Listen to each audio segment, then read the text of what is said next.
Hi guys, welcome back to Christy's Book Corner. I'm your host, Christy Mason. Today we're going to be continuing with our book, Finding Jacob Wetterling by Robert M. Dudley. See? Okay, Chapter 4. I'm going to dive right into Chapter 4. Chapter 4. Welcome to St. Joseph, Minnesota. I couldn't be more proud of the city of St. Joseph. You people are just absolutely giving and giving and giving, and Jacob is hearing. We are not going to allow what I call the disease of missing children, abduction children. We are just not going to allow this to continue. Jerry Wetterling, at a volunteer assembly held at Kennedy Elementary School gymnasium. So it's like a speech that he did. Stories of out-of-town visitors like Vernon Irvinson and Darrell Savage were common around the town of St. Joseph in the days following Jacob's abduction, but most volunteers came from within the city and township of St. Joseph itself. The big-hearted show of support from the small community astonished the droves of law enforcement officials, members of media, and volunteers that descended upon the small town. With a population about 2,500 in 1989, St. Joseph was nestled within Stearns County in central Minnesota, along with the north side of the Interstate Highway 94. Scarcely more than an hour's drive from Minneapolis, the town's main landmarks included the St. Joseph Catholic Church, St. Benedict's Monastery, and the all-women's College of St. Benedict. About 6 miles to the northwest, Collegeville, home to the prestigious St. John's University. The surrounding area was permanently rural and was considered a safe place to live and raise a family. Prior to Jacob Wetterling's abduction, the most high-profile unsolved case in Stearns County were the 1944 disappearance of 6-year-old Jackie Thiel, the murder of the Reckles sisters in 1974, and the 1976 bombing of the Campbell Post Office. The citizens were predominantly Catholic, and many were German descent. The history of St. Joseph Catholic Church dates back to 1854, although at the time the town was known as Clinton service. Several German families settled on the prairie land of central Minnesota, and Father Francis Xavier Pierce convinced the townspeople to construct a church building in 1855. Benedictine monks and sisters settled in the area over the next several years.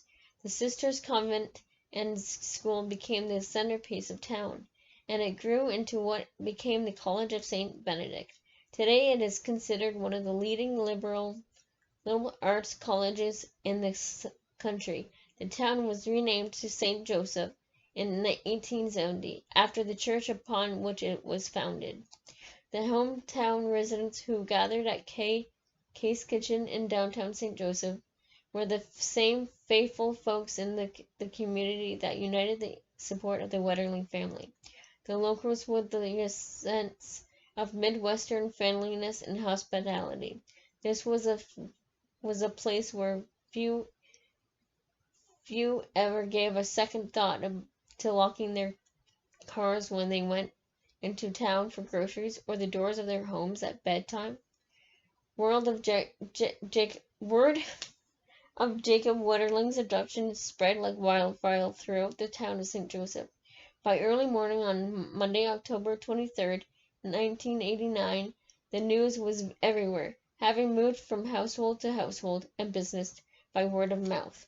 The Monday afternoon edition of the St. Cloud Times carried a brief article covering the story, and there were countless daily updates in the weeks ahead. The St. Joseph's News Leader, a bi-weekly paper, first reported on the kidnapping in its October 27, 1989 edition and continued to feature the story in the headlines for months. From the very first day of Jacob's abduction, there was no shortage of volunteers to assist in the distribution of flyers to help search the woods, support the search effort in some other way. More than 300 students and staff from nearby St. John's University and the College of St. Benedict gathered to march and pray for Jacob on Monday, October 23rd. The same night, more than 75 students marched the mile and a half from the College of St. Benedict to the Dinwell Ballroom Search Headquarters. They sang and recited prayers together. Other students drove to nearby communities and distributed flyers. Oops. Flyers, not fires. A group of concerned community members quickly went into action, organizing the Jacob Wetterling Fund. They put out milk bottles, milk carton, right? The milk bottles to collect donations around town. Oops. Within a few days, others joined the group and set up on board. Volunteer Kent Twit. That made me laugh. Picked up an idea he learned about on the radio. He called the Wetterling's home phone number using every area code in the North America. His theory was that Jacob might have known his home phone number, but may not have known his area code. Twit dialed about 130 different area codes. Anytime someone answered the phone call, Twit informed them about Jacob's adoption and would ask them to notify investigators if Jacob contacted them. The primary goal of the Jacob Wetterling Fund was, of course, to bring Jacob home. However, from its information, the board understood the need to fill any gaps outside the direct investigative efforts. They formed a policy and structure within the organization. One goal was to help others that might find themselves in a similar situation.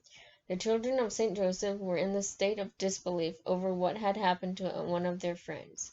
The guy who did that probably came from somewhere else, and said Jackson Eckhoff, an 11-year-old boy. Nobody around here would do something like that. Like many kids in town, Eckhoff was afraid to go outside at night for some time following Jacob's abduction. For one classmate of Jacob's, Daniel Ferraro, the abduction hit close to home. His Boy Scout troop had been camping in the area on Saturday, October 21st, 1989. He realized that what happened to Jacob the next night could have just as easily happened to him or one of his friends. 2 days after the abduction, a meeting was held at St. Cloud North Community School, where Jacob was in the 6th grade. School staff, counselors, parents, and more than 200 students attended the meeting. The purpose of the meeting was to help everyone cope with the abduction. Principal Ray Ponton laid out the school's plans to help students who might have difficulty adjusting to their fears. Stern County Sheriff's deputy and several physiologists, psychologists, and social workers joined the meeting. They counseled many students on the first day of school after the abduction. Many attendees, which would be a Tuesday, parents in particular, were frustrated by the lack of definite answers to questions about how to help their children. School psychologist Ruth Kelly advised parents to keep their children on a tighter leash, but not to the point of scaring them away from their routine activities. Kids are processing this as a TV level, that this will be happily solved, Kelly said. She continued that while parents should not go to the extent of bursting that bubble of optimism. Their children have to know this is real, that it can happen right here in St. Cloud, in St. Joseph, that it's not some TV program. St. Joseph Police Sheriff Chief Bill Loretz had a community meeting at St. Joseph's Laboratory School. He answered questions from the students and tried to ease their fears. Open, sharp-minded students asked him if the police helicopter used to search the area that nights used an infrared camera to search the homes around the abduction scene. Loretz said the cameras had not been used. Another student asked if the abductor had a car. Loretz said investigators thought that he did have a car. Children wondered how the kidnapper knew Jacob and the boys would be there at the time of the abduction.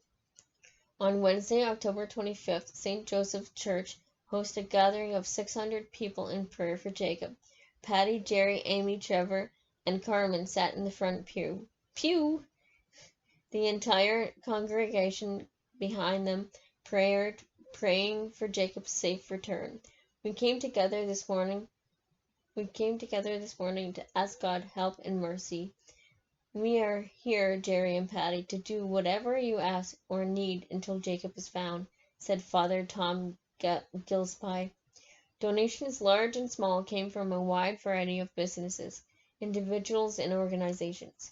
The funds were used to offer reward money, distribute posters and mailings, and to help cover private investigative expenses, should they become necessary.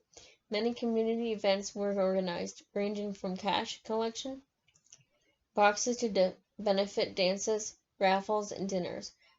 By week's end, a fund of the First Estate Bank in St. Joseph had swelled more than $25,000. The Tri-County Crime Stoppers offered a reward of its own for $2,000. Workers from U.S. West through their volunteers organization, known as the Telephone Pioneer of America, coined the phrase Jacob's Hope. They purchased hundreds of white ribbons and wrote the phrase on each one of them. Soon, Jacob's Hope became a traditional trademark symbolic of the search and of the plight of missing children everywhere. The pioneers encouraged people to tie white ribbons around their cars or front doors until Jacob was found. Reward money continued to accumulate. A group of businessmen from Minneapolis anonymously pledged $125,000 in cash for the safe return of Jacob by 11 p.m. Sunday, October 29th. The Crime Stoppers reward grew to $25,000. By Sunday, a week after Jacob had been taken, there was no word of his fate and no sign of his abductor. Mass of St. Joseph's Church, seating capacity 700, was overflowing. People filled the aisles, and many more stood outside on the lawn. The mood was somber. The faces of the congregation showed the strain of a long week of fear, shock, and anger. As Halloween approached, there was an unspoken reluctance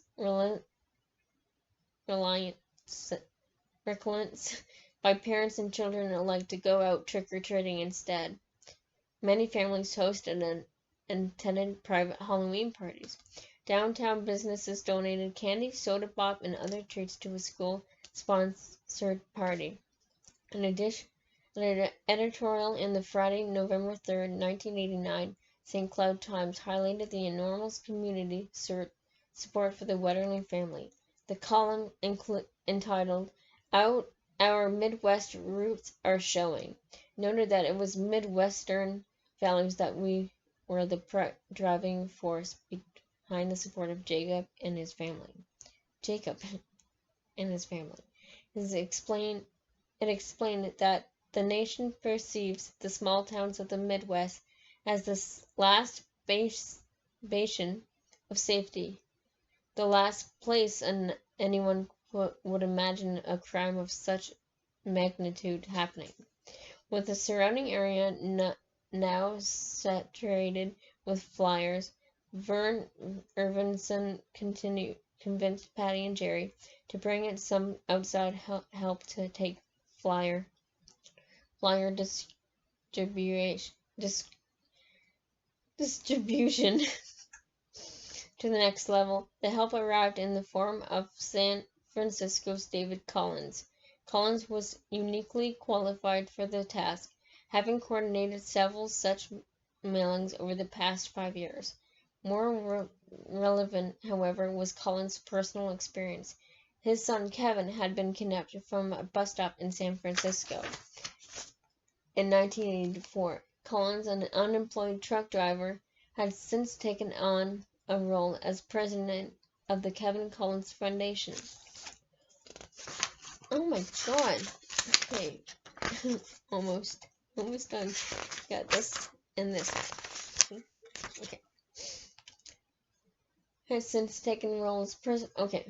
The foundation specialized in mass distribution of information about missing children. At the time, the organization had taken on about 40 cases of child abduction, some which had been solved. However, the majority of the cases handled by the foundation were not stranger abduction like Jacob's. Most were committed by family members. Those kinds of cases were generally easier to solve. Nearly 2 weeks had passed since the night of Jacob's abduction. Collins' experience had taught him that public awareness was more critical than police investigations by that point. In the beginning, in these kind of cases, the most important thing is the police department, Collins said. As time goes on, the reverses in public awareness becomes much more important. Collins helped volunteers set up the Friends of Jacob Wetterling office, which evolved from the Jacob Wetterling Foundation Fund Group, located in downtown St. Joseph. Its mission was to coordinate the mailing of flyers and fundraising efforts. With Collins' help in an organizational meeting for volunteers, mailing efforts was held in the gymnasium of Kennedy Elementary School. He had put together a plan to utilize up to 300 volunteers. But as he approached the podium, he saw that a crowd of more than 1,000 assembled.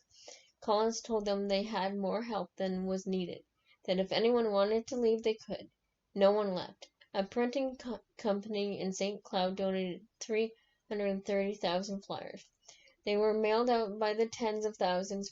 Volunteers stuffed and addressed envelopes. Posters were shipped to truck stops, police stations, hospitals, clinics, military bases, and national agencies such as the American Medical Association.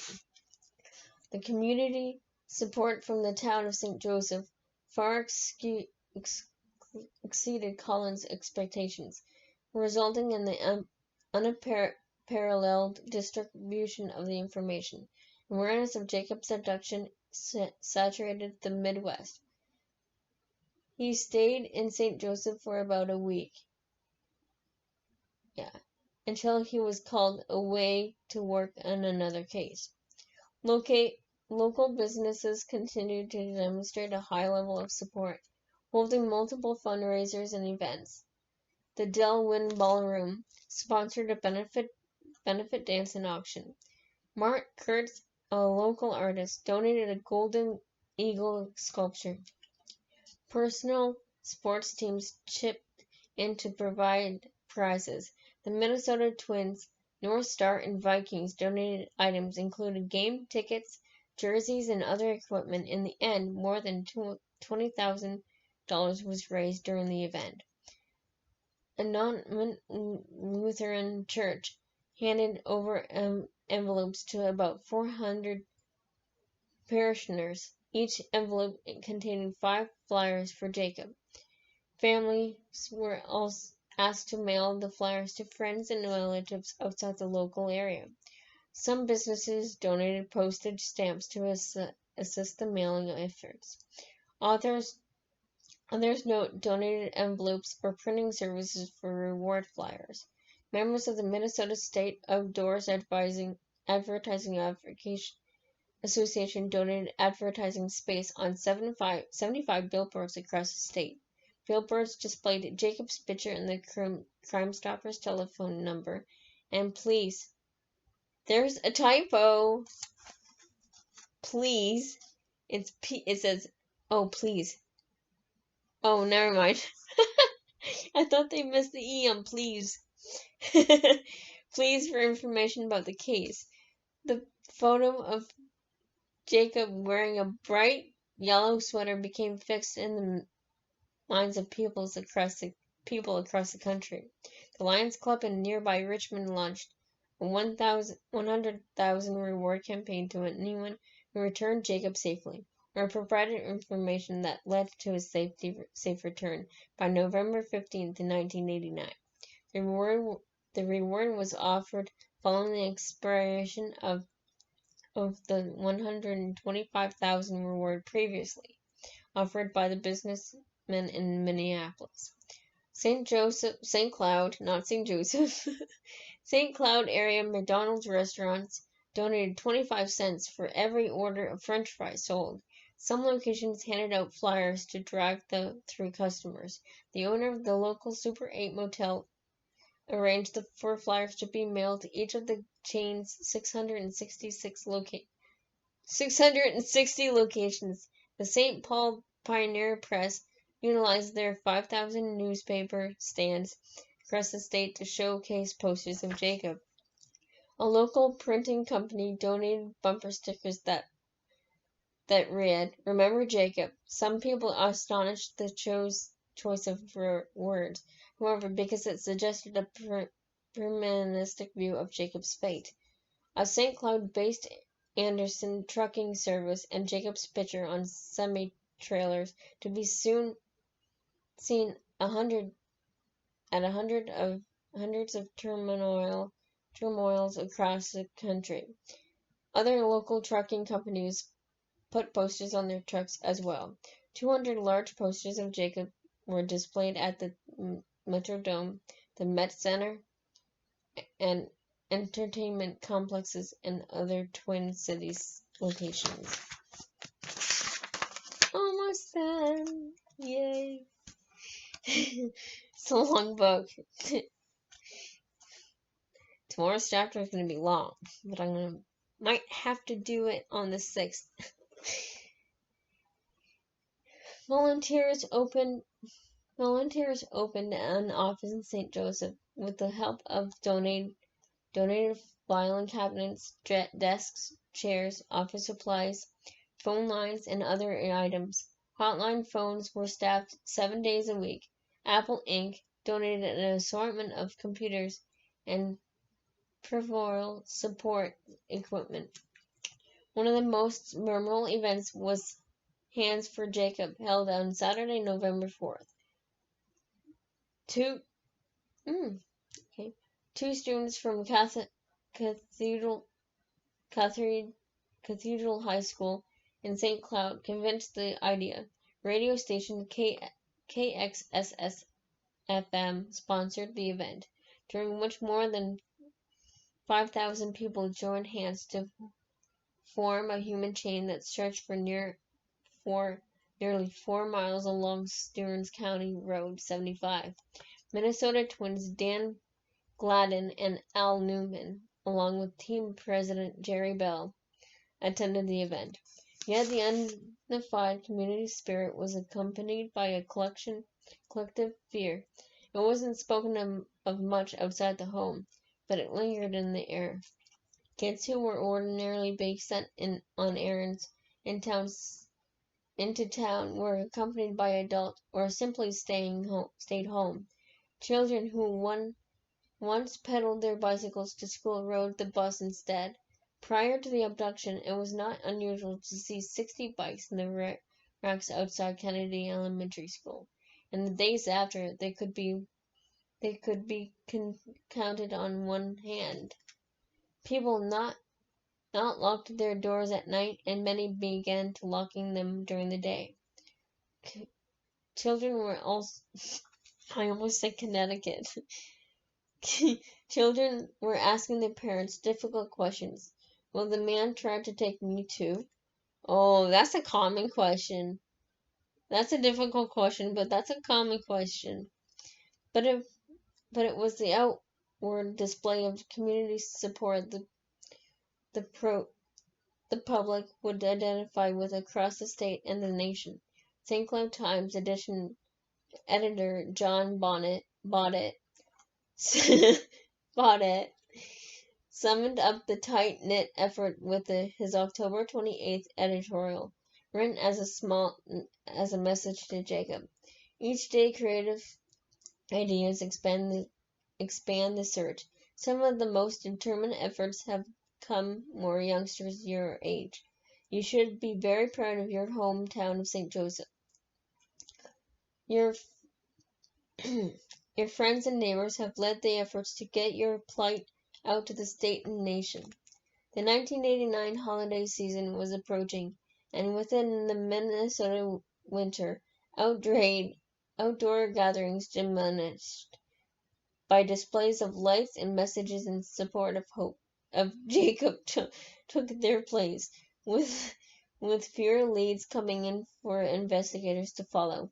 Media attention began to wane, yet the case continued to gain recognition in high places.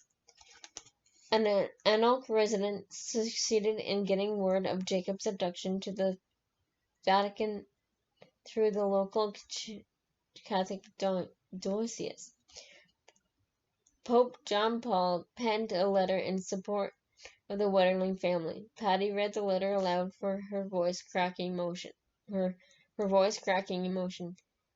His Holiness asks you kindly to assure Jacob's parents in his name that he is deeply untied with them in his period of trial, and joins them in their heartfelt prayers for the safe return of their son.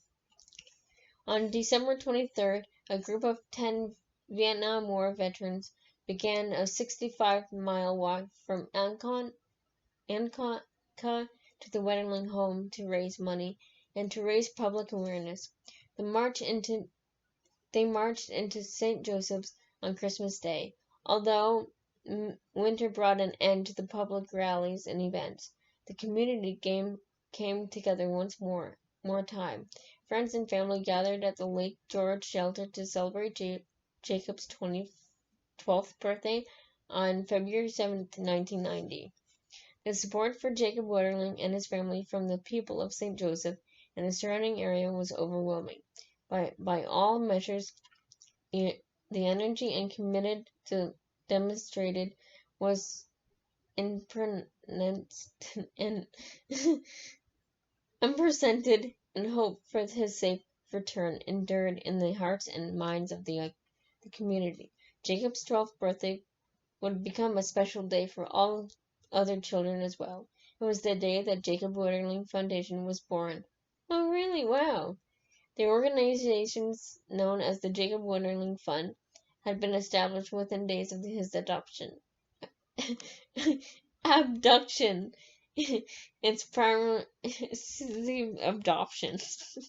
its primary function to support efforts to find him. The new organization expanded its focus to all missing children and to the prevention of child abduction and abuse by establishing 3 principal objectives. The first was to educate children and parents to prevent child abductions. Second was to assist law enforcement and families in the development of procedures to implement when the threat of abduction becomes reality. Third was to engage with the political areas in the development of legislation designed to protect children from predators. The Jacob Wetterling Foundation was immensely successful in achieving those objectives. Among its most significant accomplishments was the untouched legislation requiring registration of sex offenders with local law enforcement agencies. In 1994, Congress passed the Jacob Wetterling Crimes Against Children and Sex Offenders Registration Act, providing law enforcement with the ability to publicly notify community residents of the presence of known sex offenders, and the requirement that offenders be listed on a national registry. On the surface, that Jacob Wetterling Foundation appeared to be focused substantially on the issue of child abduction. However, the foundation recognized that the growing problem of child abduction had in its roots a continuous cycle of sexual abuse. Therefore, much of the energy and resources utilized by the organization were aimed at those roots. By addressing all forms of child abuse and exploitation, the key to successfully suppressing the cycle of abuse, according to the foundation, was to raise public awareness to a level where witnesses and families would take steps to report suspicious activities by suspect pedophiles and abusers. God. And that's the end of chapter 4. I am going to have to break chapter 5 up, and I might have to do that on Monday because tomorrow I'm going to my cousin's wedding. So I am going to have to skip a day. So Monday will be chapter 5. Please remember to comment, subscribe, comment, and like, and to dare to dream. Alright guys, see you Monday.